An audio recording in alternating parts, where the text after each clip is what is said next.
Bismillahirrahmanirrahim. Assalamualaikum warahmatullahi wabarakatuh. Alhamdulillahi wassalatu wassalamu ala rasulillah wa ala alihi wa ashabihi wa man wala.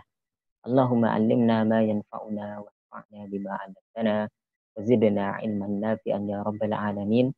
Rabbi shrah li sadri wa yassir li amri wahlul 'uqdatam min lisani yafqahu qawli amma ba'du. Alhamdulillah, Bapak dan Ibu jamaah setia Sekolah Fikih Live yang dimuliakan Allah Subhanahu wa taala, mudah-mudahan dalam keadaan baik dan sehat selalu, senantiasa dirahmati dan diberkahi oleh Allah Subhanahu wa taala. Dan juga tidak lupa senantiasa dijauhkan dari hal-hal yang buruk baik yang menimpa fisik kita maupun yang menimpa batin kita. Amin ya rabbal alamin. Senang sekali saya Wildan Johari di pagi hari ini bisa menjumpai Bapak Ibu lagi untuk sama-sama kita belajar di fikih kuliner. Setiap Sabtu pagi ba'da subuh kita ngaji dulu fikih kuliner sebelum nanti kita ya beraktivitas biasanya Sabtu itu. Kalau bapak-bapak ya kerja bakti di komplek ya, kalau ibu-ibu ya biasanya agak agak apa ya, agak santai begitu, agak santai. Hari ini misalnya agendanya santai saja di rumah jadi tidak terlalu pagi untuk menyiapkan sarapan dan lain sebagainya. Baik, Bapak Ibu yang dirahmati Allah Subhanahu wa taala, pagi hari ini saya sendiri nih. Saya tidak dibersamai oleh host kita Ustadz Irsyad karena sedang berhalangan hari, tapi tidak apa-apa. Mudah-mudahan ini tidak mengurangi semangat kita untuk sama-sama belajar di fikih kuliner. Saya akan review sebentar apa yang sudah kita pelajari di pekan yang lalu. Jadi kita sama-sama paham bahwa di dalam fikih kuliner yang kedua ini kita sedang membahas tentang az-zabhu atau penyembelihan. Nah, dalam urusan menyembelih ini ada 4 rukun atau ada 4 poin utama yang menjadi inti yang kemudian disebutkan oleh para ulama. Yang pertama adalah az-zabih atau si penyembelih itu sendiri, orang yang menyembelih. Alhamdulillah, soal rukun yang pertama ini sudah kita lewati di pertemuan yang lalu. Siapa saja yang kemudian sembelihannya halal, siapa saja yang kemudian dimakruhkan untuk memakan sembelihannya, dan juga siapa saja yang disepakati oleh para ulama haram sembelihannya.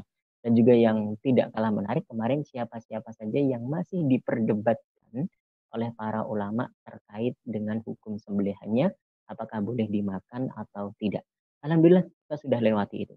Sekarang kita masuk ke poin yang kedua atau rukun yang kedua yaitu al-madbuh atau hewan yang disembelih itu sendiri. Apa saja syarat dan ketentuannya? Hari ini akan kita bahas bersama-sama untuk kemudian ya 2 pertemuan berikutnya ya tinggal kita membahas tentang alat yang digunakan untuk menyembelih, syarat dan ketentuannya apa saja, dan juga yang terakhir berarti cara menyembelihnya itu sendiri ya. Misalnya bagaimana adabnya atau tempat mana saja, ya poin mana saja, titik mana saja yang kemudian harus terputus oleh sembelihan itu sehingga dikatakan ini sebuah sembelihan yang syar'i yang kemudian meniscayakan kehalalan daging hewan yang kita konsumsi. Baik, tapi sebelum ke sana lagi-lagi kita balik ke rukun yang kedua yaitu terkait dengan syarat dan ketentuan dari hewan yang disembelih itu sendiri. Hari ini saya dibantu oleh Ustadz Akbar yang akan membantu saya untuk memindah-mindahkan atau ngebet kitabnya atau buku PDF-nya yang sudah kami susun. Mudah-mudahan Ustadz Akbar bisa di sana dan jangan lupa juga Ustadz Akbar untuk jangan lupa merecord gitu ya supaya kita nanti ya live tapi juga ada apa namanya video yang disimpan untuk kemudian nanti kita bisa murojaah bareng-bareng. Baik, Ustadz Akbar kita atau saya mohon untuk ditampilkan buku PDF-nya. Kita mulai dari daftar isi terlebih dahulu kembali. Baik, syukran Ustadz Akbar. Bapak Ibu yang dirahmati Allah Subhanahu wa taala, di daftar isi yang tertera di layar kaca Bapak Ibu semuanya, kita akan sama-sama membahas terkait dengan syarat dan ketentuan dari hewan sembelihan itu sendiri. Ini bagian dari rukun kedua dari zabahu atau proses penyembelihan itu. Di poin A ada klasifikasi hewan, kemudian nanti di poin B syarat dan ketentuan khusus terkait kondisi-kondisi tertentu, kondisi extraordinary dari hewan-hewan itu yang kemudian nanti tidak sedikit ada perbedaan di antara para ulama mengenai soal halal atau haramnya. Baik, saya akan mulai dulu dari poin A, klasifikasi hewan. Ini saya belum selesai menulisnya, tetapi intinya sangat mudah bahwa dalam poin A atau klasifikasi hewan ini umumnya ya aksam atau pembagian hewan kalau dilihat dari soal asar atau pengaruh sembelihan, itu yang pertama ada hewan yang haram dimakan ya. Hewan yang haram dimakan. Kita sudah selesai dari fikih kuliner yang pertama. Maka lagi saya katakan Bapak Ibu yang dirahmati Allah, kalau pengen istiqomah dan nyambung ngajinya, maka tolong lihat dulu 16 episode di fikih kuliner yang pertama. Ya, soal apa namanya kaidah-kaidah haram, mana hewan yang halal, mana hewan yang haram. Nah, itu menjadi pijakan pertama kita, menjadi batu loncatan pertama kita untuk mengarungi fikih kuliner yang kedua ini dalam soal sembelihan dan perburuan gitu ya. Jadi saya balik lagi, satu hewan yang haram dimakan. Kalau konteksnya adalah hewan-hewan yang haram dimakan, bisa karena berbagai hal, misalnya latar belakang kenapa dia diharamkan, maka sembelihan itu tidak berpengaruh apa-apa padanya. Tidak berpengaruh apa-apa. Misalnya nih, harimau. Kita tahu seorang muslim itu diharamkan untuk mengonsumsi harimau. Apa yang diharamkan dari harimau? Mengonsumsi dagingnya. Ya, kalau misalnya memfoto, memegang, ya nggak haram, boleh-boleh saja. Tapi ya tentu hati-hati kalau megang harimau kan gitu ya. Yang diharamkan itu hanya hanya memakan dagingnya saja. Nah, hewan-hewan yang haram dimakan itu meskipun disembelih layan fa, layan fa. Jadi sembelihannya itu sia-sia saja, sia-sia saja. Tidak kemudian ini karena hewan haram, kemudian kita sembelih terus jadi halal, enggak. Ya, yang haram ya tetap haram. Mau disembelih, mau mati sendiri, dia tetap haram. Maka klasifikasi hewan yang pertama ini, yang haram dimakan tidak ada hajat untuk disembelih atau tidak ya. Artinya layan pak sembelihannya itu enggak bermanfaat sama sekali. Dia tetap haram karena dari sononya sudah diharamkan oleh Allah Subhanahu wa taala dan Rasulullah Shallallahu alaihi wasallam begitu kira-kira. Kemudian yang kedua, yang bangkainya halal dimakan. Nah, para ulama juga sepakat yang bangkainya halal dimakan seperti ikan dan juga belalang, kata Nabi Shallallahu alaihi wasallam, ada dua bangkai yang kemudian itu dihalalkan bagi umat Islam yaitu as-samak wal jarat, ikan dan belalang. Kalau bangkai hewan-hewan yang halal dimakan seperti ini, maka tidak ada hajat juga untuk menyembelihnya.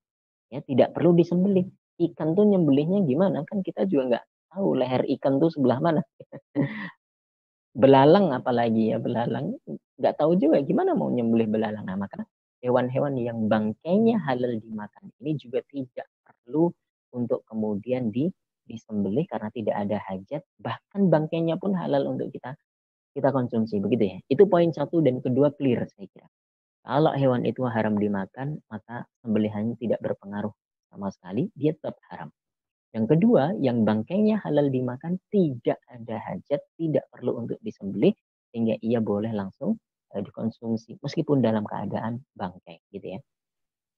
Yang ketiga, nah ini pada umumnya, yaitu hewan yang biasa disembelih. Kayak ya kan kita sepakat ya bahwa hewan darat itu baru boleh untuk dikonsumsi ketika dia sudah disembelih secara syar'i ya, sudah disembelih secara syar'i. Nah, poin ini sebenarnya yang akan kita bahas lebih jauh.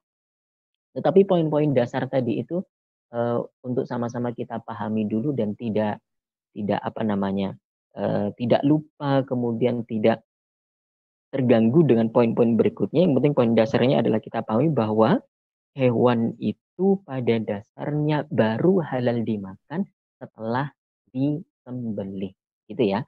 Dan sebenarnya tidak ada kriteria khusus, tidak ada syarat dan ketentuan khusus bahwa hewan itu yang disembelih harus yang jantan misalnya. Enggak, harus yang betina, harus usianya 1 tahun, 2 tahun, 3 tahun baru halal dimakan. Harus kalau kambing tuh misalnya sudah apa, istilahnya itu sudah poel, giginya sudah tanggal gitu ya. Nggak ada ketentuan itu. Itu nanti dalam bab lain ya, dalam bab udhiyah misalnya, kurban ya, atau dalam bab akikoh misalnya dan seterusnya ya. Tetapi kalau soal untuk disantap begitu saja, penyembelihan begitu saja, sebenarnya tidak ada syarat atau ketentuan khusus dari hewan itu. Yang penting memang pada dasarnya hewan itu halal untuk dimakan. Ya kayak kambing, ayam, sapi, unta, kelinci, kuda, hewan-hewan yang biasa kita konsumsi, yang biasa kita makan dan itu memang halal hukumnya, kerbau gitu ya, apalagi misalnya jenis-jenis unggas, jenis-jenis burung-burung begitu ya. Itu kan hewan yang biasa disembelih. Apakah ada syarat dan ketentuan khusus? Pada dasarnya tidak ada. Mau dia jantan, betina, masih kecil, sudah dewasa, sudah poel atau belum misalnya, dia hewannya mau yatim, mau piatu, nggak ada ya? Nggak ada ya. Tapi ada juga istilah untuk hewan itu, misalnya hewan ini eh, induk induk perempuannya sudah mati, induk betinanya mati, induk jantannya itu masih hidup misalnya. Itu ada istilah-istilah khusus, tapi kita tidak mengarah ke sana. Jadi pada dasarnya lagi-lagi tidak ada syarat dan ketentuan khusus dari hewan yang memang pada dasarnya halal untuk dikonsumsi itu, kemudian kalau disembelih baru sah. Kalau begini begini begini tidak ada syarat dan ketentuan khusus. Nah, hanya saja tadi seperti yang sudah saya sebutkan di awal, ada kondisi-kondisi tertentu, ada kondisi-kondisi extraordinary yang kemudian para ulama mendiskusikannya. Seperti apa? Hari ini akan kita bahas 3 poin besarnya. Pertama adalah hewan yang diserang hewan lain atau hewan yang terluka. Ya, hewan yang terluka ini gimana? Kemarin kita apa namanya eh, jawab beberapa pertanyaan, misalnya ada ayam ketabrak motor gitu ya, atau burung ketabrak pesawat gitu ya, terus dia terluka. Apakah boleh kita sembelih kemudian kita makan atau apa gitu? Nah, itu yang pertama nanti. Yang kedua adalah hewan yang sakit. Ya, hewannya yang sakit. Biasa kan kalau kakek nenek kita dulu di kampung gitu kan tuh ada bebek kita yang sakit, ya udah disembelih dulu sebelum nanti malah mati gitu ya karena sakit. Ya, biasanya karena ya kita paham bahwa kalau hewan ini mati dengan sendirinya, baik karena sakit dan lain sebagainya, artinya tidak disembelih secara syar'i, maka dia hukumnya menjadi bangkai, sehingga haram untuk dikonsumsi, begitu ya. Nah, ini hewan yang sakit nanti apakah sempat disembelih atau tidak, apakah dibedakan antara sakit biasa atau sakit yang parah gitu ya. Nanti juga akan ada penjelasan para ulama di sana.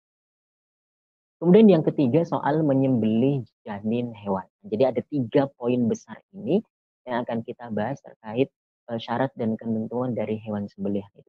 Bagaimana kalau hewan ini hewan yang terluka? Bagaimana kalau hewan ini hewan yang dalam keadaan sakit gitu ya?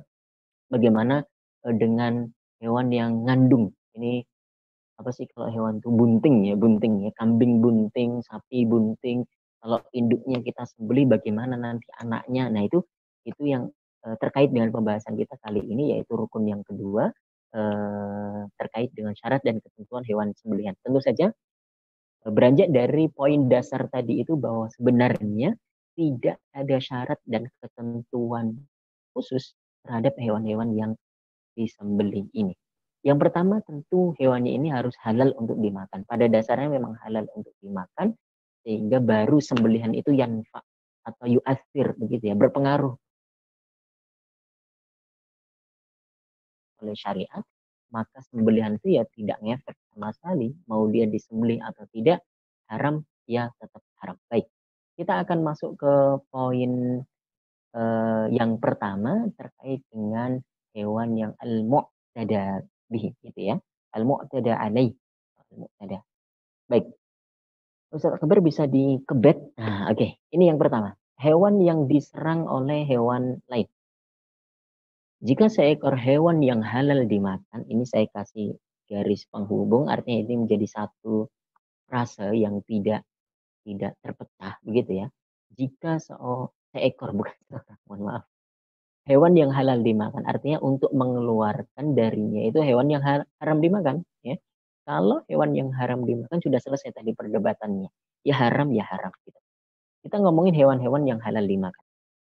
Jika seekor hewan yang halal dimakan mengalami serangan atau lainnya, misalnya gangguan, baik dari hewan lain atau dari manusia misalnya, atau dari objek lain apapun itu, artinya dia kemudian terluka atau ya mengalami satu kejadian begitulah ya, baik dalam bentuk tercekik atau cekikan atau pukulan atau luka karena serangan hewan buas ya seperti hewan-hewan pemangsa ya kayak serigala atau misalnya buaya, eh, elang, apapun itu ya hewan-hewan yang buas itu yang kemudian memangsa makanannya dan sebagainya. Nah, hewan-hewan tadi ini yang mengalami serangan atau hal-hal lain tadi itu, kemudian seseorang mendapatinya lalu menyembelihnya.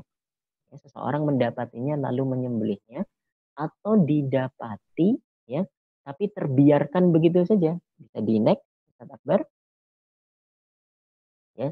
Didapati tapi terbiarkan artinya belum sempat untuk disembelih sehingga mati karena tadi itu serangan hewan lain baik tercekik, diserang hewan buas lain atau karena pukulan dan lain-lainnya. Dalam dua kondisi seperti ini ada 4 kemungkinan yang disebutkan oleh para ulama dengan konsekuensinya masing-masing. Oke, ada 4 kondisi soal hewan yang kemudian mendapat serangan atau gangguan baik dari hewan lainnya atau bahkan dari manusia atau objek-objek yang lainnya begitu ya. Kemungkinan pertama adalah apabila hewan ini mati dengan sendirinya. Artinya tanpa disembelih atau sebelum disembelih, tidak sempat untuk disembelih. Berantem nih hewan nih. Biasakan hewan biasanya jantan pejantan ya antara dua pejantan itu berebut wilayah atau berebut kekuasaan atau berebut betina misalnya kan gitu ya. Ada pepatah mengatakan tidak boleh ada dua matahari. Jadi ya pemimpin kawanan singa itu ya satu ekor singa jantan saja, tidak bisa ada pemimpin ada wakil enggak, satu saja gitu misalnya. Ya biasanya dalam hewan kan begitu ya. Ya ketuanya tuh satu saja gitu. Nah, misalnya dalam perebutan itu harus harus ada tanding ya, hidup dan mati misalnya. Kemudian yang satu tertanduk atau yang satu tercabik atau yang satu tergigit. Nah, kalau yang korban ini, hewan yang terluka tadi ini, kemudian mati dengan sendirinya tanpa disembelih oleh seseorang atau tanpa melalui proses penyembelihan yang syar'i, maka para ulama sepakat hukumnya haram. Kenapa? Ya karena termasuk bangkai kan begitu ya. Hal ini merupakan kesepakatan atau ijma di antara para ulama berdasarkan firman Allah Subhanahu wa taala di dalam Quran surat Al-Maidah ayat ketiga, "Hurrimat 'alaikumul maitah wad damu wa lahmul khinziri wa ma uhilla li ghairillahi bihi wal munkhaniqah wal mauqudah wal mutaraddiyah wan natihah wa ma akalas sabu." Diharamkan bagimu bangkai, darah, daging babi, sembelihan atas nama selain Allah Subhanahu wa taala. Kemudian apa? Hewan yang mati karena tercekik, hewan yang mati karena terpukul, hewan yang mati terpukul bukan terpukul shock kemudian galau. Maksudnya terpukul itu dipukul gitu ya. Atau yang jatuh ya, an-natihah itu yang ditanduk atau kemudian hewan yang diterkam oleh binatang buas. Nah, hewan-hewan ini kalau mati dengan sendirinya tanpa disembelih, seluruh ulama sepakat hukumnya haram karena termasuk termasuk bangkai. Ya.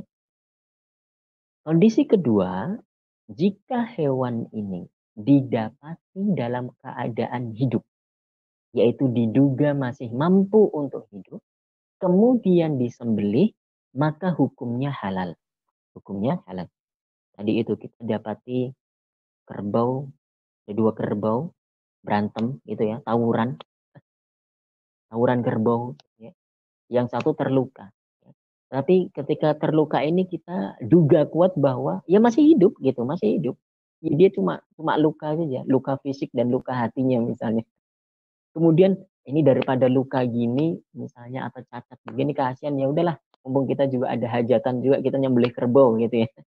Ustadz Akbar tahu ya dan juga bagian jamaah tahu kerbau ini biasa dikonsumsi di daerah Pantura, Pantura Jawa Tengah.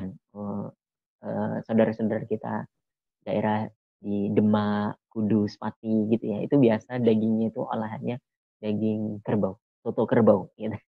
Enak tuh. Selain soto daging sapi, daging ayam, ternyata juga ada soto daging daging kerbau. Oke. Nah, misalnya tadi itu terluka dia, tapi sempat untuk disembelih, asalkan masih hidup ya ini ya, masih hidup kemudian disembelih maka hukumnya halal. Dan ini juga kesepakatan para ulama, ijma para ulama ya.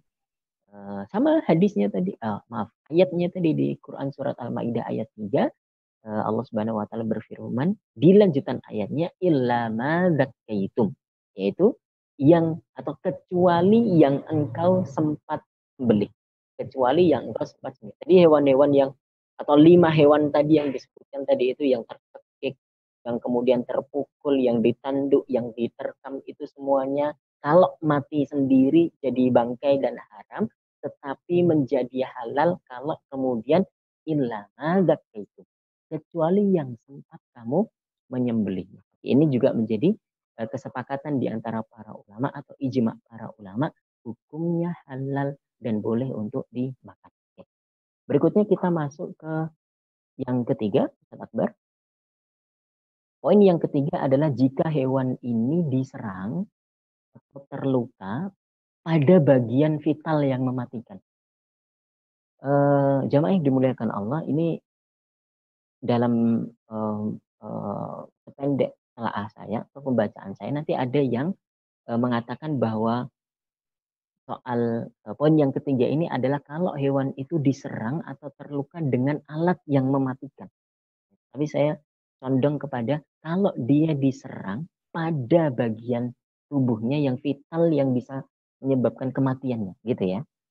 Nanti bisa bisa maknanya dua ini, tapi hampir sama, ya, hampir sama, tapi nanti kita bisa telaah lagi mana yang lebih tepat kira-kira apakah poinnya itu pada alat yang mematikan atau diserang pada bagian tubuh yang kemudian vital dan menyebabkan mati atau mematikan begitu ya. Nah, tapi saya condong yang kedua tadi yaitu pada bagian tubuhnya dari hewan itu yang kemudian vital dan mematikan. Misalnya ada 5 hal mematikan yang disepakati para ulama yaitu terputusnya urat leher, burainya otak, terburainya bagian dalam perut seperti hati dan limpa atau jeroan lainnya, kemudian sobeknya usus pencernaan dan terpotongnya sumsum belakang. Ini kan 5 apa namanya alat vital yang kemudian mematikan, ya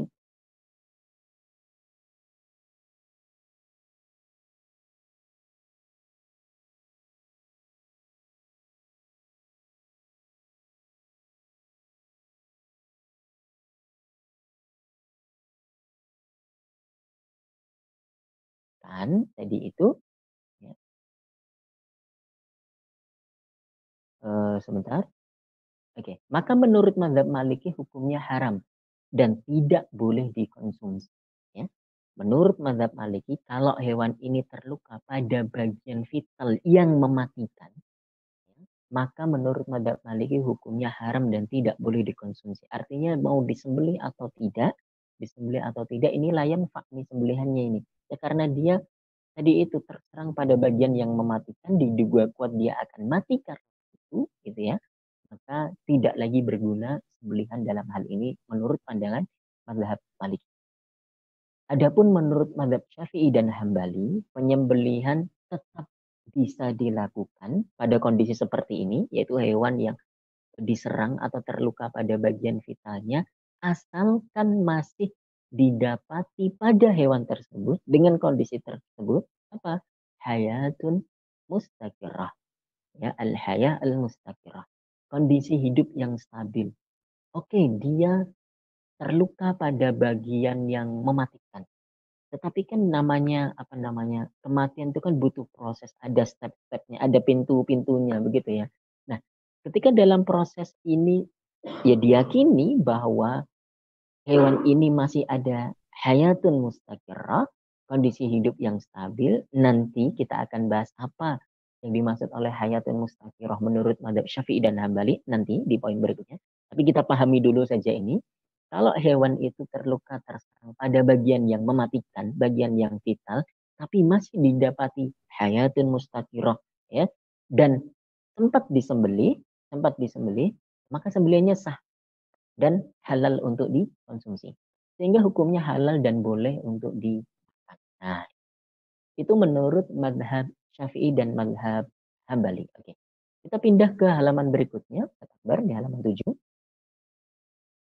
Demikian pula menurut madhab Hanafi. Ya, madhab Hanafi dalam hal ini sepakat dengan madhab Syafi'i dan madhab Hambali bahwa hewan-hewan yang terluka pada bagian-bagian yang vital atau mematikan tadi itu, jika didapati kehidupan pada, masih didapati kehidupan pada hewan seperti ini, maka disembelih hukumnya halal dan sah. Demikian pula menurut mazhab Hanafi, dengan disembelih hewan tersebut menjadi halal asalkan masih diyakini adanya kehidupan pada hewan tersebut ketika disembelih, ya. Bahkan jika tidak diketahui apakah masih hidup atau sudah mati, asalkan ketika disembelih itu dia masih bergerak atau darahnya masih masih mengalir, masih muncrat gitu ya, masih terpancar, ya, maka hukumnya halal karena tadi ini misalnya kakinya masih bergerak ketika disembelih atau darahnya masih mengucur ketika disembelih, itu termasuk tanda kehidupan menurut mazhab Hanafi, ya.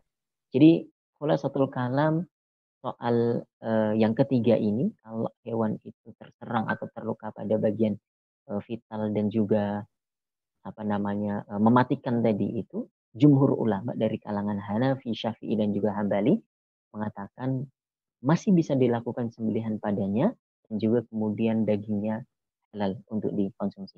Hanya satu mazhab saja menurut mazhab Maliki yang mengatakan bahwa kalau terserang pada bagian vital ini maka sembelihan tidak lagi berguna karena dalam tanda kutip dia itu sudah mirip dengan bangkai karena toh nanti dia akan mati sendiri karena ini terserang pada bagian yang mematikan. Begitu kira-kira.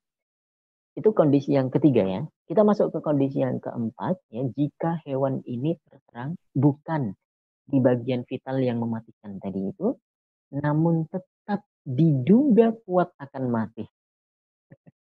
Namun tetap diduga kuat akan mati, ya artinya hidupnya tidak bisa diharapkan lagi nih. Ya baik cepat ataupun lambat, dia akan mati karena luka ini misalnya. Meskipun lukanya itu bukan pada bagian yang mematikan misalnya, tapi ya karena saking parahnya gitu ya. Maksud saya begini, kalau misalnya kita terluka pada bagian yang mematikan itu, walaupun misalnya tidak terlalu parah ya tetap matikan karena itu bagian vital begitu ya. Tapi kalau terluka pada bagian tubuh yang lainnya yang tidak vital tapi parah, ini bisa juga menyebabkan kematian kan begitu. Ya, soal cepat atau lambat saja begitu. Nah, dalam kasus ini ya para ulama berbeda pendapat. Ya. Maka masih bisa disembelih dan halal untuk dimakan menurut mazhab Hanafi.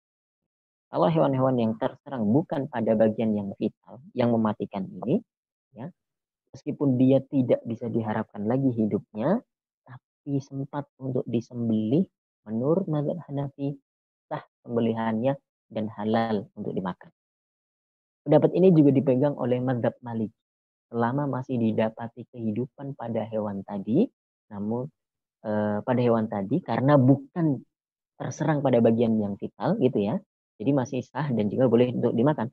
Namun sebagian mazhab Maliki yaitu sama dengan kondisi sebelumnya tadi itu, yaitu tidak berlaku lagi sembelihan dan tidak lagi berpengaruh sembelihan padanya dalam kondisi seperti ini sehingga haram untuk dikonsumsi. Menurut mazhab Syafi'i dan Hambali membolehkan menyembelih hewan yang tak bisa diharapkan hidupnya asal benar-benar masih didapati hayah mustaqirah. Lagi-lagi hayah mustaqirah menurut Syafi'i dan Hambali. Ya. Namun lain halnya ketika diragukan hayah mustaqirahnya, maka hukumnya tidak boleh. Gini, menurut mazhab Syafi'i dan Hambali, baik tadi hewan-hewan yang terluka pada bagian yang vital yang mematikan atau hewan-hewan yang tidak bisa diharapkan lagi kehidupannya, ya, itu masih bisa disembelih dan halal untuk dimakan dagingnya asalkan masih ada hayatun mustaqirrahnya. Hayatun mustaqirrahnya. Kalau diyakini ada hayatun mustaqirrah, oke, aman, boleh. Kalau diduga kuat masih ada hayatun mustaqirrah, masih aman juga. Tapi kalau ragu-ragu, ragu-ragu itu antara ya yakin dan tidak. Kalau yakin itu 100%. Kalau dugaan kuat itu 50 plus 1. 50 plus 1% gitu ya. Artinya 51% itu dugaan kuat. Kalau ragu artinya 50% saja nih. Ya 50% saja. Atau bisa jadi lebih kurang dari itu. Kalau posisinya ragu-ragu atau bahkan lebih kurang dari 50% itu maka hukumnya haram. Karena kita ragu, masih ada nggak hayatun mustaqirrahnya gitu ya. Kalau ragu, haram. Tapi kalau menduga kuat, dzon, ya, ghalabatul dzon, ghalabatul dzon, maka dalam apa namanya beberapa kalam ulama, ghalabatul dzon itu ya hampir-hampir setara dengan yakin. Yakin itu 100%. Ghalabatul dzon itu ya antara 51 sampai 99% kan gitu ya. Itu hampir-hampir kedudukannya sama. Kedudukannya sama antara ghalabatul dzon dan yakin. Oke. Kalau yakin atau ghalabatul dzon sah disembelih dan halal. Tapi kalau ragu-ragu atau kurang dari itu, maka hukumnya haram. Ini menurut Syafi'i dan Hambali. Bisa disimpulkan bahwa jika hewan yang diserang tadi diduga kuat akan mati, baik terluka pada bagian vital atau selainnya, menurut mazhab Hanafi, Syafi'i, dan Hambali, penyembelihan masih sah untuk dilakukan. Ini kesimpulan aja. Tapi sebagian ulama berpendapat eh, tidak sah. Dan ada dua pendapat dalam mazhab Maliki, yaitu sebagian mengatakan sah dan sebagian lain mengatakan tidak. Tadi kan kita juga bahas ada dua pendapat dari mazhab Maliki, ada yang mengatakan sah, ada yang mengatakan tidak sah, gitu ya. Yang melatari terjadi, nah ini uniknya ini, sababul khilaf. Sababul khilaf. Apa sih yang kemudian melatari perbedaan pendapat di antara para ulama itu? Ya. Perbedaan pendapat di antara ulama ini didasari, silahkan dibuka halaman berikutnya Ustaz Akbar, yaitu soal apakah pengecualian atau al-istithna, exception. Tidak, saya agak berbelit nih kalau ngomong bahasa Inggris. Dalam ayat Al-Maidah ayat 3 tadi itu ya, apakah ini termasuk istifna muttasil atau istifna munqati? Apalagi ini istifna muttasil dan istifna munqati. Baik, saya jelaskan dulu secara singkat istifna muttasil dan istifna munqati. Saya mulai dulu dari al-istifna atau pengecualian. Di dalam ya pelajaran bahasa Arab, kaidah bahasa Arab, atau juga ini masuk di dalam kajian usul fikih ya, karena kajian usul fikih itu sangat kental sekali dengan apa namanya kajian kaidah-kaidah bahasa Arabnya begitu ya. Maka poin ini juga masuk di dalam sorotan usul fikih begitu. Al istitsna itu adalah pengecualian. Misalnya kalau saya katakan begini misalnya. Ja'at tullabu illa zaidan. Ja'a datang at-tulabu murid-murid, banyak murid, illa kecuali Zaidan, kecuali Zaid, kecuali Zaid. Ja'at-tulabu illa Zaidan. At-tulabu itu posisinya atau sering disebut sebagai mustathna minhu. Mustathna minhu yaitu yang dikecualikan darinya. Ini biasanya banyak gitu ya, sesuatu yang banyak. Mustathna minhu. Zaid sebagai tadi itu orang yang dikecualikan tadi itu disebut sebagai mustathna. Ya, jadi ada mustathna minhu, ada mustathna. Ja'at tullabu illa Zaidan. Ya, murid-murid datang kecuali Zaid. Artinya Zaid tidak datang sebagaimana teman-teman murid-murid yang lain gitu ya. At-tullab murid-murid itu mustathna minhu. Zaid itu adalah mustafna yang kemudian dikecualikan. Nah, itu kira-kira al-istisna itu begitu. Nah, Lalu apa bedanya istifna muttasil dan munqati? Oke, secara harfiah dulu, muttasil itu artinya nyambung. Muttasil itu artinya nyambung. Munqati itu artinya terputus. Ya, ini kalau kita ngomongin misalnya mata rantai sanad, ya, ini hadis ini nilainya sahih atau valid. Kenapa? Karena sanadnya nyambung sampai Kanjeng Nabi Muhammad SAW, dari fulan bin fulan, dari fulan bin fulan, dari fulan fulan fulan fulan, sampai sahabat, sampai Nabi Muhammad SAW, maka dikatakan hadis sahih. Sahih dari jalur sanadnya. Sanadnya nyambung sampai Nabi Muhammad SAW. Nah, di sisi lain ada apa namanya, hadis yang kemudian dinilai tidak sahih. Kenapa? Karena sanadnya munqati, terputus, nggak nyambung sampai sampai Nabi Muhammad SAW. Begitu kira-kira soal harfiah ya. Nah, apa maksud istifna muttasil dan istifna munqati? Istifna muttasil itu adalah istifna yufidu takhsis, yaitu pengecualian yang apa namanya, meniscayakan taksis atau pengkhususan. Pengkhususan. Nah, biasanya pengkhususan ini atau mustasnanya itu termasuk mustasna minhu. Contohnya tadi itu. Ja'at tullabu illa zaidan. Ja'at tullabu illa zaidan. Datang telah datang murid atau murid-murid itu pada datang kecuali Zaid. Nah, Zaid itu termasuk di antara murid-murid. Artinya Zaid ini santri juga, murid juga begitu ya. Mustatsna itu bagian dari mustatsna minhu. Maka ini disebut istisna mut, ya. Banyak contohnya. Misalnya ya tadi itu ja'al mudarrisuna illa Muhammadan.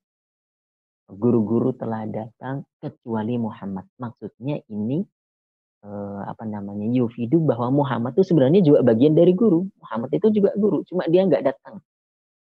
Dia mustasna, pengecualiannya itu termasuk mustasna minhu, tapi dia cuma berbeda dari yang lain, yaitu dia tidak datang dalam konteks kalimat tadi.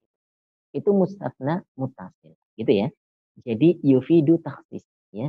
Dari kaidah umum, ja'al mudarrisun, guru-guru telah datang. Nah, ini kan kaidah umum. Illa Muhammadan, kecuali Muhammad. Padahal Muhammad ini juga termasuk guru, tapi dia tidak datang. Ya, artinya taksis, ada pengkhususan.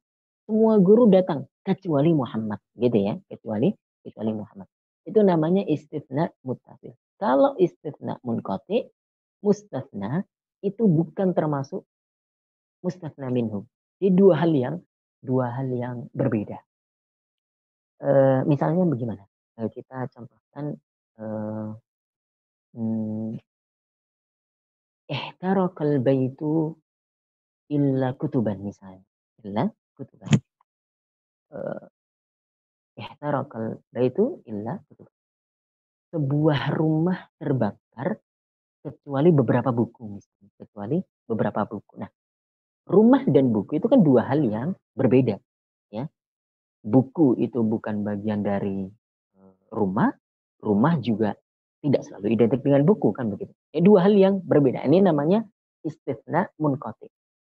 Dia sebuah apa namanya, sebuah istidrak saja, ya, tidak yufidu taksis, ya, tapi dia sebuah, ya, pernyataan atau sebuah pemahaman baru atau informasi baru begitu lah. Ya, tidak melazimkan satu dengan yang lain. Mudah-mudahan ini bisa dipahami, nanti Bapak Ibu jamaah bisa mendalaminya di bab usul fikih atau juga di bab pelajaran bahasa Arab. Jadi ini sekilas saja antara istisna mutasil dan istisna munqati. Baik, kita kembali ke teks bahwa para ulama yang mengatakan pengecualian dalam ayat itu tadi itu illa ma itu adalah istisna mutasil, mereka berpendapat sah penyembelihannya. Artinya begini, hewan-hewan tadi yang disebutkan oleh Allah Subhanahu wa taala 5 tadi itu, munkhaniqah, mauquzah, mutaraddiyah, an-natihah wa ma akala sabu, yang hewan yang tercekik, hewan yang terpukul, hewan yang kemudian ditanduk hewan lain, atau juga yang apa namanya, dimakan oleh hewan lain atau diterkam oleh hewan lain, kalau tempat disembelih hewan-hewan tadi itu, artinya mustasna di sini, bagian dari mustasna itu, kalau sempat kamu sembelih, maka hukumnya halal. Karena di sini istisnanya dianggap sebagai istisna muttasil. Kalau sebagian ulama yang mengatakan enggak, istisna di situ munqati. Artinya bukan termasuk hewan yang disebut di awal tadi itu. Ini sedang tidak ngomongin munkhoniqah, mauqudhah, mutaraddiyah, an-natihah, wa ma akala sabu. Enggak, itu lain hal.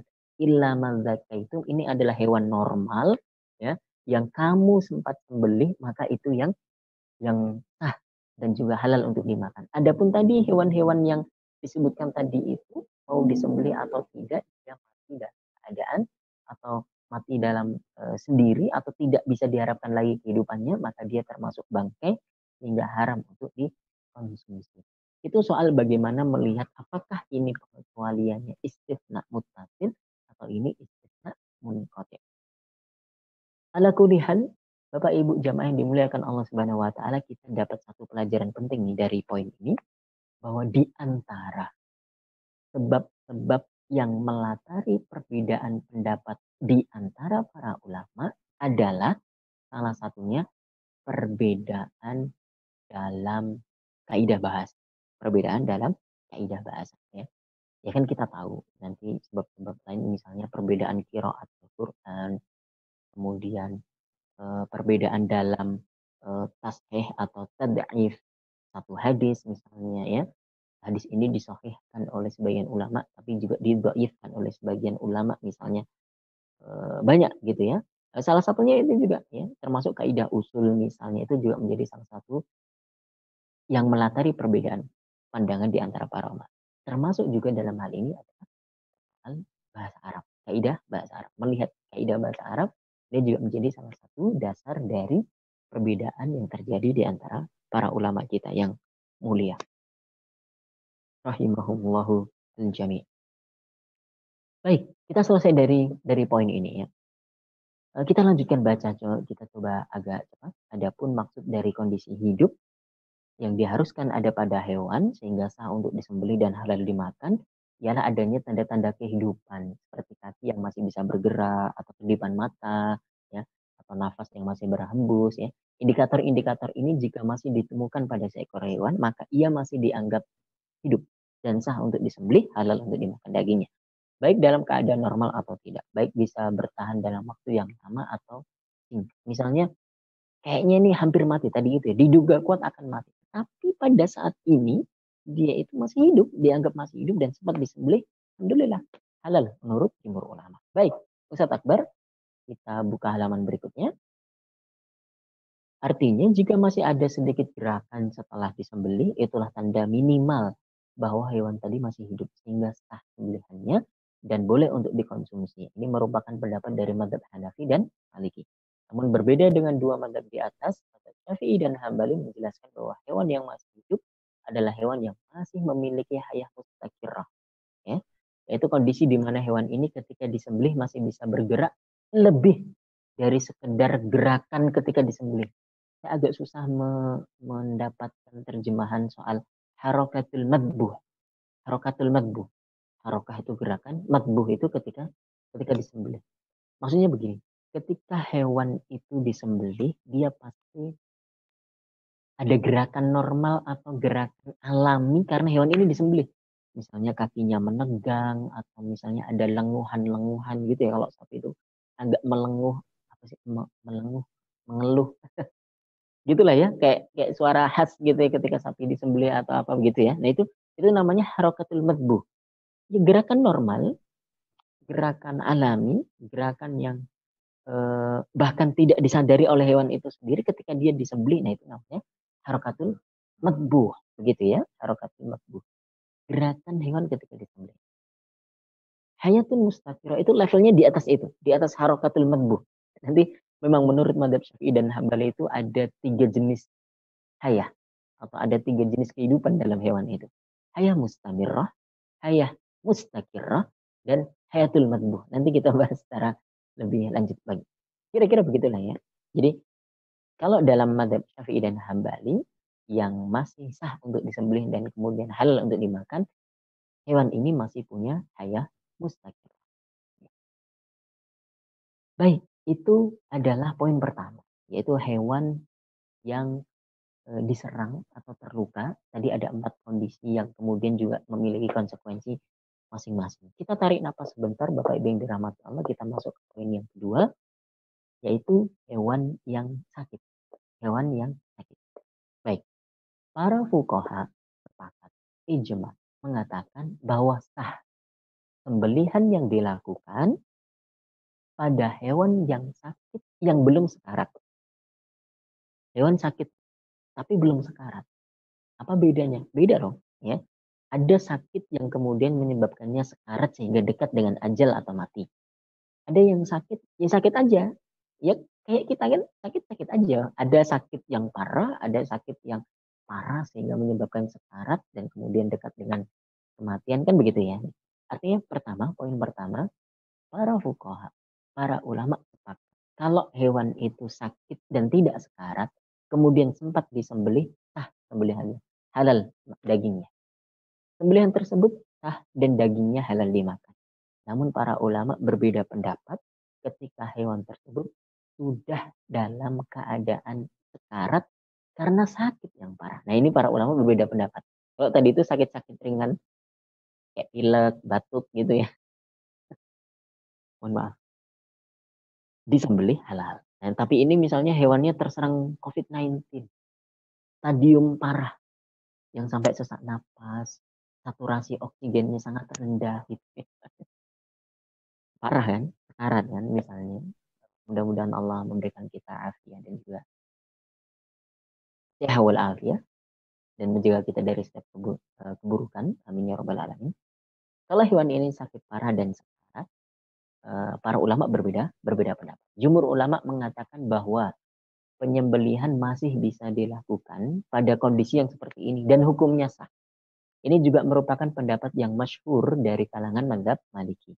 Hanya sebagian ulama yang berpendapat sembelihan pada hewan yang sudah sekarat mendekati ajal, hukumnya tidak sah. Alias penyembelihan layan fa, tidak berfungsi lagi ya pada hewan yang sekarat ini nih, yang sakaratul maut gitu ya. Jika ia mati, maka dinilai sebagai bangkai meskipun sempat disembelih. Karena tadi itu sudah sekarat, sudah ya kita tahu lah ya hewan-hewan sekarat yang nggak lama lagi nih mati nih kayak gitu.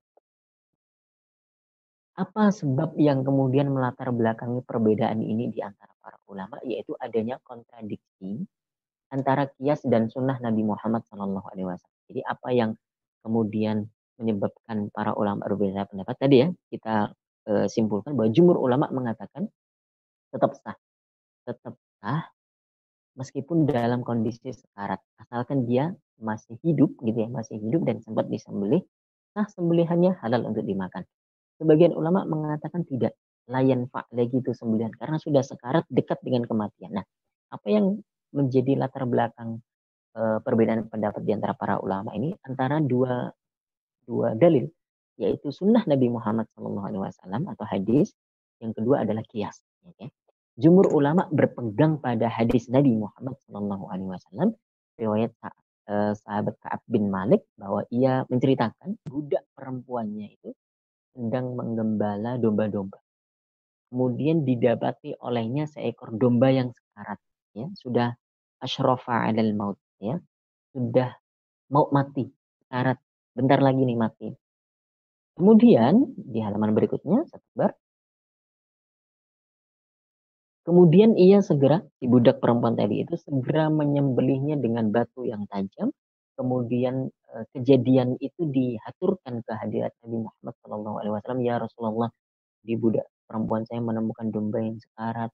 Kemudian dia sembelih. Nah, apakah dagingnya itu kemudian boleh kita makan dan halal bagi kami? Kata Nabi SAW, uluha, makan, makan halal. Ya. Nah, jumhur ulama berpegang pada hadis ini. Artinya hewan yang sudah pada taraf sekarat sekalipun, ya, sekarat sekalipun sakit yang parah mendekati kematian, kalau masih bisa disembelih atau sempat disembelih, hukumnya halal. Hukumnya halal untuk dikonsumsi. Ya. Sebagian ulama yang mengatakan tidak sah lagi sembelihan atau haram untuk dikonsumsi tadi itu berpegang pada kias. Apa kiasnya? Yaitu sebagian ulama berpegang pada kias, yaitu menyamakan, menganalogikan antara hewan yang sekarat ini dengan hewan yang mati dengan sendirinya. Mati dengan sendirinya. Artinya kan hewan yang mati dengan sendirinya hukumnya jadi bangkai dan haram. Hewan yang sekarat itu dianalogikan. Ini dua hal yang ya hampir mirip nih sama. Hewan yang mati itu nggak bisa diapa-apain. Hewan yang karet itu pun juga dalam tanda kutip nggak bisa diapa-apain juga. Sama seperti hewan yang sudah mati. Maka ya hewan yang sekarat disamakan hukumnya dengan hewan yang mati sehingga hukumnya haram karena konsep dasarnya adalah sembelihan hanya sah jika hewan tersebut didapati masih dalam keadaan hidup. Menurut sebagian ulama, hewan yang sekarat, sakit parah itu sudah tidak bisa lagi disebut sebagai hewan yang hidup, tapi dia lebih layak disebut sebagai hewan yang mati atau disamakan dengan hewan yang mati sehingga sama dengan bangkai layan fa'dzabahuhu atau tadzkiyatuhu wa lam yahil akluhu ya tidak halal makannya atau tidak sah juga sembelihan. Itu poin besarnya begitu ya, tetapi nanti dalam rinciannya para ulama memberikan apa namanya semacam tafsil atau nanti poin-poin tertentu, rincian-rincian tadi itu detail-detail tertentu soal itu. Kita baca sekilas dulu ya. Menurut madhab Hanafi, eh, madhab ini merinci soal hewan yang sakit ini menjadi dua kondisi. Satu, jika diketahui misalnya domba tadi itu masih hidup, meski tanda kehidupannya itu khafifah, tipis ringan, ya, asalkan masih ada ketika disembelih, artinya masih ada kehidupan, meskipun ringan dan tipis tadi itu, maka hukumnya boleh dan halal dimakan. Meskipun saat disembelih tidak bergerak sama sekali dan tidak lagi mengeluarkan darah, ya sehingga maksud dari kehidupan ringan dan tipis atau hayah khafifah ini, menurut madhab Hanafi ialah, silahkan dibalik Ustaz Akbar,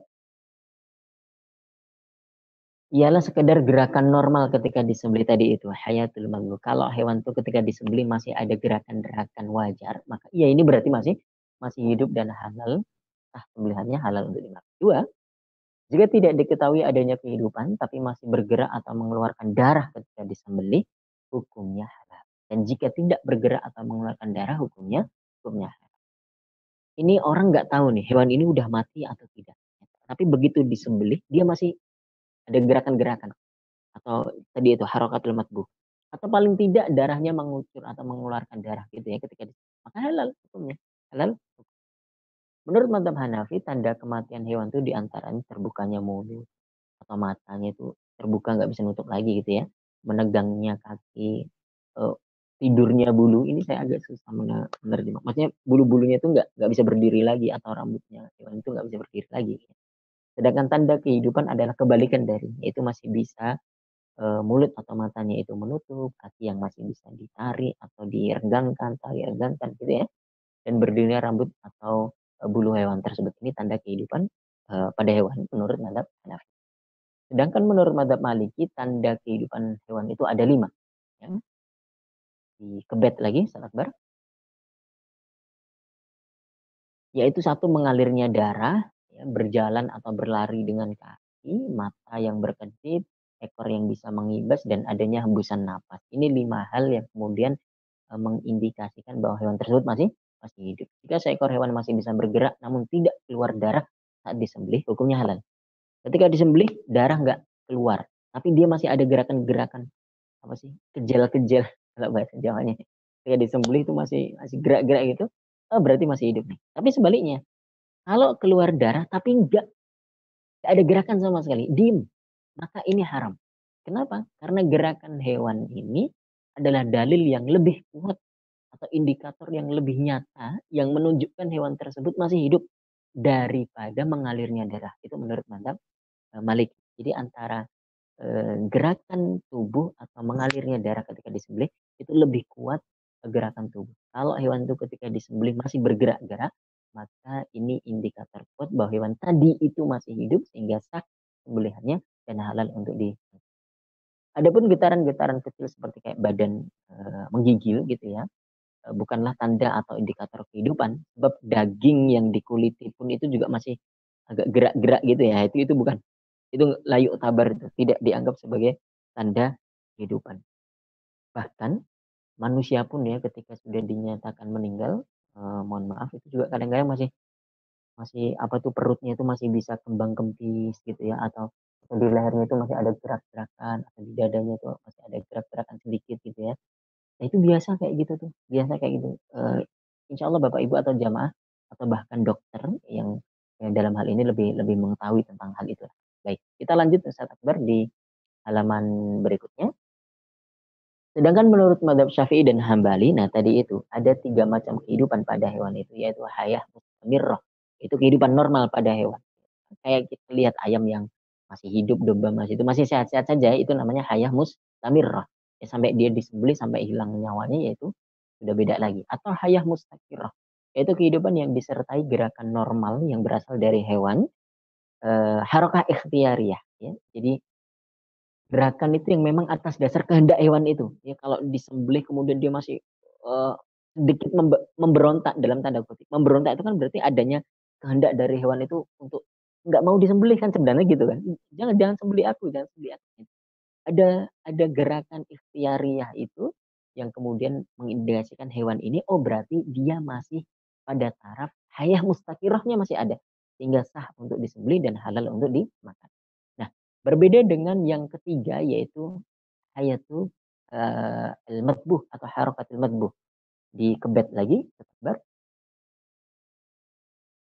ya pada ketiga atau disebut juga gerakan hidup penyembelihan.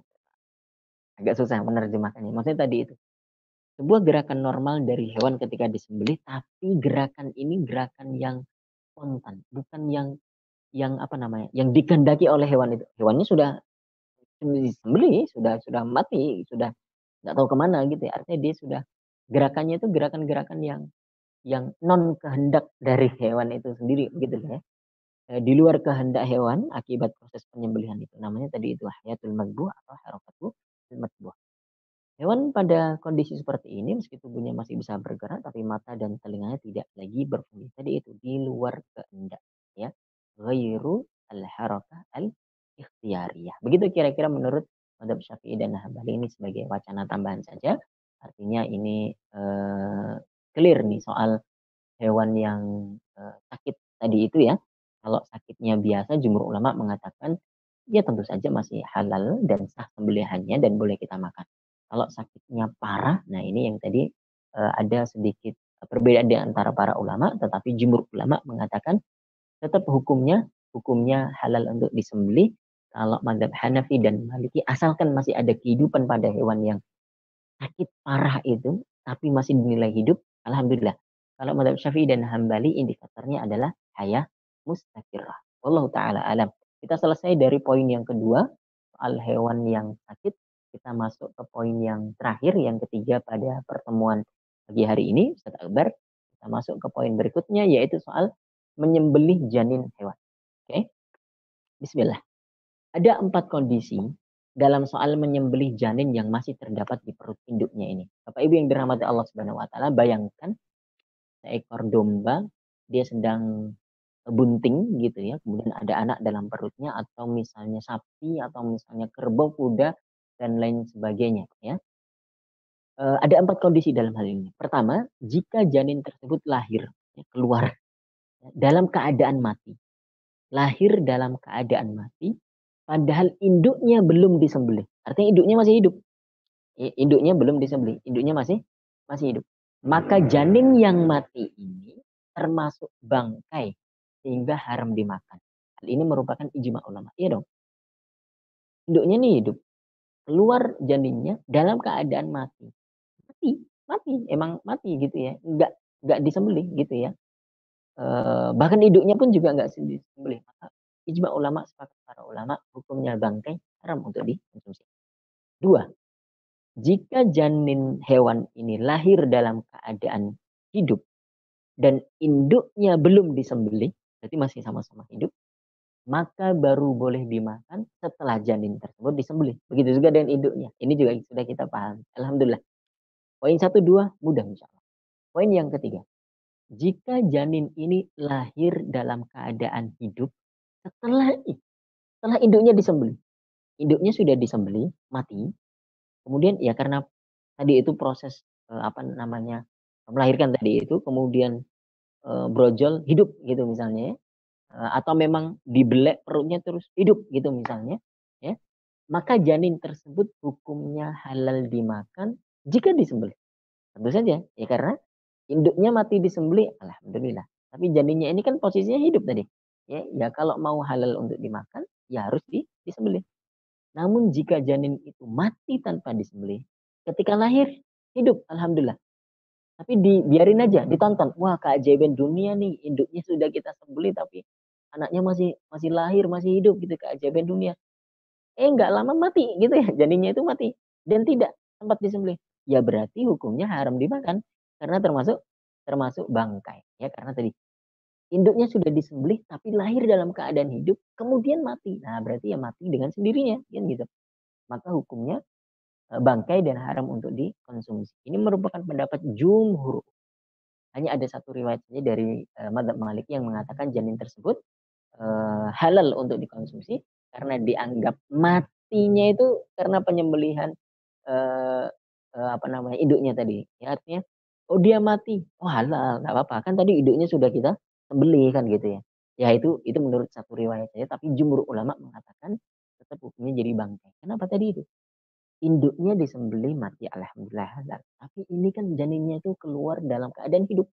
Dalam keadaan hidup, maka baru boleh dimakan ketika dia disembelih. Kalau dia dibiarkan begitu saja kemudian mati dengan sendirinya, ya dia jadi bangkai kemudian haram untuk itu poin satu 2 3. Hampir-hampir tidak ada perbedaan para ulama di situ. Ya cuma di apa namanya, di kondisi yang ketiga tadi itu sedikit sekali perbedaan ulama, itu hanya di kalangan, tubuh madzhab Maliki saja, itu pun kaul yang tidak kuat begitu ya, kaul yang tidak kuat di dalam, madzhab Maliki. Kondisi yang keempat, jika janin lahir dalam keadaan mati setelah induknya disembelih. Nah, domba lagi bunting, induknya kita sembelih, anaknya mati juga di dalam. Baik lahir ya atau kita belek kemudian dia dalam keadaan mati begitu ya. Nah, kondisi keempat inilah yang menjadi perbedaan para ulama dalam menilai apakah janin tersebut yang mati itu boleh dimakan atau tidak? Ya tentu setelah kesepakatan bahwa induknya ini halal dikonsumsi karena mati dengan cara penyembelihan yang syar'i. Ya induknya tadi kan kita sembelih alhamdulillah halal. Tapi janinnya ini yang mati itu bagaimana, hukumnya? Ini yang menjadi perbedaan pendapat di antara para ulama. Pertama kita bahas Imam Abu Hanifah dan muridnya Zufar dan juga Al-Hasan bin Ziyad mengatakan bahwa janin tersebut tidak boleh dimakan sekedar dengan menyembelih induknya tadi itu, ya. Hal ini karena Allah Subhanahu wa taala terang dan jelas hewan yang mengharamkan bangkai plus mengharamkan juga hewan yang mati karena tercekik. Oke, ini kita lihat alur berpikirnya Imam Abu Hanifah. Jadi, janin yang mati tadi itu haram untuk dimakan karena dia termasuk bangkai, ya. Adapun induknya ya kan karena disembelih alhamdulillah halal. Sedangkan janin yang tadi mati sebagai bangkai, itu kenapa disebut bangkai? Karena tidak sempat hidup ketika dilahirkan, ya. Bahkan dia tidak sempat hidup, ya keluar atau lahir itu dalam keadaan mati. Dan sebagaimana yang jamak diketahui bahwa bangkai adalah hewan-hewan yang mati bukan karena disembelih secara syar'i. Ustaz Akbar bisa dikebet, ya, bangkai adalah hewan yang mati bukan karena disembelih secara syar'i. Maka ketika janin tersebut keluar dari rahim induk dalam keadaan mati, maka ia dihukumi sebagai bangkai atau janin itu dihukumi sebagai mati karena tercekik, ya. Sehingga hukumnya haram dikonsumsi menurut nas Al-Qur'an. Hurrimat alaikumul maitah wa wal munkhaniqah dan hewan yang menurut pandangan ini, hewan yang mati tadi itu atau janin yang mati tadi ini adalah tidak bisa disamakan hukumnya dengan induknya yang kita matikan karena kita sembelih, ya. hukum janinnya tidaklah sama dengan hukum induknya, sebab ia dipastikan hidup setelah induknya disembelih. Maka wajib hukumnya untuk memisahkannya dengan penyembelihan tersendiri, agar ada proses mengalirkan darah, sehingga halal dimakan. Mohon maaf, ini berarti sebab ia dipastikan mati ya setelah induknya itu disembelih. Sehingga janin tersebut tidaklah halal hanya dengan menyembelih induknya. Ya, karena maksud inti dari penyembelihan itu adalah mengeluarkan darah atau mengalirkannya agar terpisah dari daging sehingga daging menjadi bersih dan aman untuk dikonsumsi. Karena itulah hukum janin ini berbeda dengan hukum induknya. Jadi itu. Ini saya salah tulis tadi ya. Sebab ia dipastikan mati setelah induknya disembelih. Oke. Dan hukum janinnya ini tidaklah sama dengan hukum induknya. Tidak bisa disamakan. Yang kita sembelih tadi itu cuma induknya, bukan menyembelih janin yang kemudian mati tadi itu ya. Lalu bagaimana dengan hadis zakatul janin, zakatu ummihi? Ya. Imam Abu Hanifah dan juga ulama yang sependapat dengannya juga punya jawaban atas hadis itu ya. Adapun maksud dari hadis Nabi Muhammad yang berbunyi tadi itu zakatul janin, zakatu ummihi, Ustaz Akbar bisa dibalik. Maksudnya adalah, oke, Ustaz Akbar, penyembelihan janin itu adalah dengan menyembelih induknya. Ini kalau kita terjemahkan berdasarkan pemahaman jumhur ulama. Tapi menurut Imam Abu Hanifah dan ulama-ulama yang sependapat dengan beliau, pemahamannya tidak seperti itu. Tapi pemahamannya adalah di situ maksudnya zakatul janin ka zakati umihi. Ya, ada tasbih atau penyerupaan. Yakni menyembelih janin itu adalah seperti menyembelih induk. Kalau induknya kita sembelih dengan memotong leher, muncrat darahnya, mengeluarkan darah, memancar darahnya, janin juga harus begitu. Nah, itu maksud dari hadis Nabi ini menurut pemahaman Imam Abu Hanifah dan ulama-ulama yang sependapat dengan beliau. Jadi menyembelih janin itu sama caranya dengan menyembelih induknya begitu ya. Sehingga hadis ini tidaklah bermaksud mencukupkan hanya dengan menyembelih induknya, tidak, tidak ya. Dari sini bisa disimpulkan bahwa janin yang keluar dalam keadaan mati haram untuk dikonsumsi. Baik janin tersebut sudah tumbuh bulu atau belum, atau rambut gitu ya, sudah sempurna bentuknya atau belum, ini tidak dibedakan di antara madhab Imam Abu Hanifah dan juga ulama-ulama yang sependapat dengan beliau, bahwa pokoknya kalau induknya sudah disembelih dan janinnya ini mati gitu ya, keluar dalam keadaan mati, maka hukumnya haram. Ya. Lepas dari mazhab Hanafi, ini lagi-lagi saya salah ketik, lepas dari mazhab Hanafi, kita berpindah ke pendapat jumhur ulama. Mayoritas ulama termasuk juga dua murid kinasih Imam Abu Hanifah, maksudnya Imam Abu Yusuf dan Muhammad bin Hasan Asy-Syaibani. Jadi dalam hal ini dua murid senior beliau tidak sependapat dengan gurunya yaitu Imam Abu Hanifah.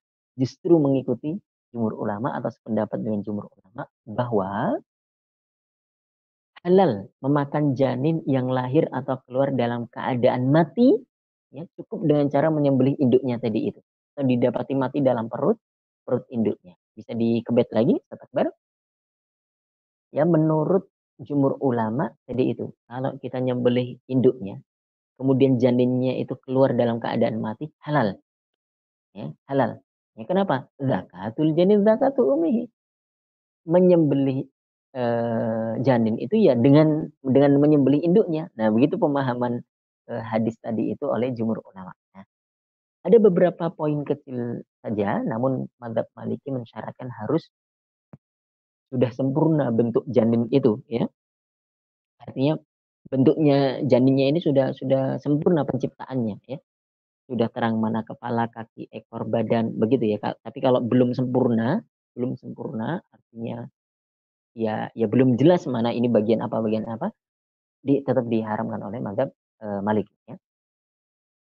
Mazhab Maliki mensyaratkan harus sudah sempurna bentuk janin tersebut ketika keluar atau lahir itu dan sudah tumbuh rambutnya. Berdasarkan dengan hadis riwayat Ibnu Umar dan jama'atun minas sahabah, beberapa sahabat lain dari Ka'ab bin Malik, ia berkata, para sahabat Rasulullah Shallallahu alaihi wasallam menyatakan apabila telah tumbuh rambut maka menyembelih janin itu dengan cara menyembelih induknya gitu ya.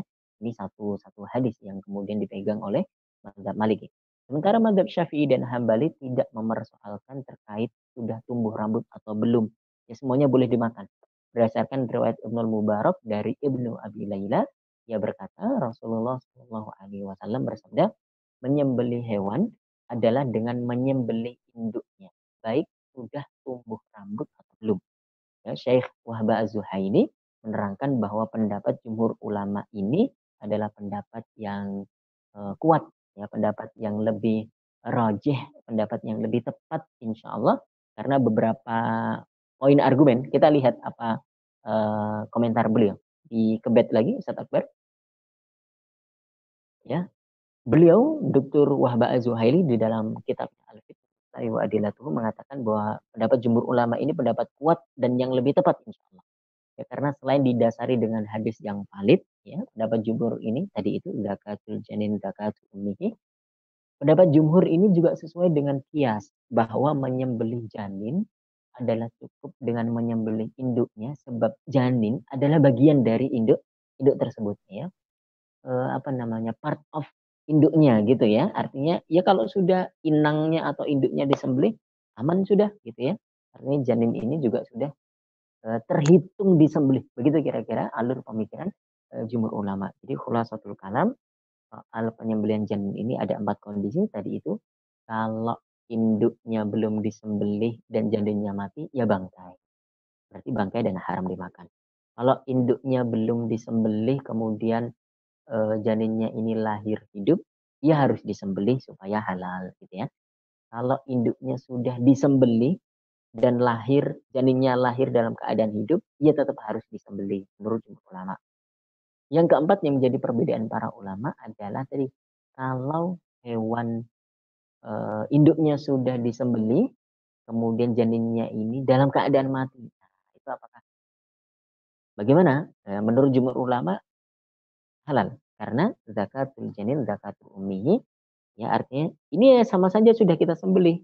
Kok bisa kita sembelih? Iya kita tadi menyembelih induknya. Begitu menurut jumhur ulama. Tetapi menurut mazhab Imam Abu Hanifah dan juga ulama-ulama yang sependapat dengan beliau tadi itu mengatakan bahwa enggak ini dua hal yang terpisah. Janin mati ya berarti dia mati menjadi bangkai atau mati karena tercekik di dalam perut ibunya ibunya induknya itu gitu ya. Adapun induk dan janin ini menjadi dua hal yang terpisah yang tidak bisa disamakan begitu. Wallahu taala alam Bapak dan Ibu yang dirahmati Allah Subhanahu wa taala, kita selesai dari pembahasan syarat dan ketentuan hewan yang disembelih ini. Saya lagi-lagi menggarisbawahi bahwa pada dasarnya syarat dan ketentuannya itu cuma ya satu saja bahwa hewan ini pada dasarnya halal dan boleh untuk dimakan. Adapun kriteria-kriteria lain itu tidak menjadi syarat dan ketentuan yang mutlak harus, artinya tidak tidak bias gender. Mau jantan, mau betina boleh, mau ekor berapa, punuk berapa, kaki berapa itu boleh. Tidak ada syarat dan ketentuan khusus. Yang penting memang pada dasarnya hewan ini halal untuk dimakan. Kemudian tadi soal 3 kondisi yang apa namanya spesial, katakanlah begitu, kita juga sudah bahas terkait dengan hewan yang terluka, hewan yang sakit, kemudian menyembelih janin yang ada pada induknya. Wallahu taala alam. Bapak Ibu yang dirahmati Allah, jadi pada pagi hari ini kita cukupkan dulu terkait dengan syarat dan ketentuan hewan yang disembelih. Insya Allah di pekan berikutnya kita akan membahas terkait dengan syarat dan ketentuan alat untuk menyembelih. Ini adalah rukun yang ketiga. Nah, hari ini saya tidak buka pertanyaan yang sifatnya langsung. Jadi mohon maaf kalau ada pertanyaan silakan ketik di chat Zoom saja untuk kemudian nanti akan saya jawab insya Allah carikan jawabannya maksudnya oleh para di antara akwal para ulama dan saya haturkan nanti jawabannya insya Allah di pertemuan berikutnya. Kira-kira begitu kita cukupkan dulu untuk pertemuan pagi ini. Mudah-mudahan Bapak Ibu sehat semuanya. Mudah-mudahan yang sedikit ini juga bermanfaat. Kita tutup dan baca doa kafaratul majlis. Subhanakallahumma bihamdika. Asyhadu an la ilaha illa anta astaghfiruka wa atubu ilaik. Jangan lupa jika ada pertanyaan silahkan dituliskan di chat Zoom untuk saya carikan jawabannya nanti di pertemuan berikutnya insyaallah. Dari saya cukup sekian. Mudah-mudahan kita jumpa lagi pekan depan Bapak Ibu. Billahi taufiq wal hidayah. Assalamualaikum warahmatullahi wabarakatuh.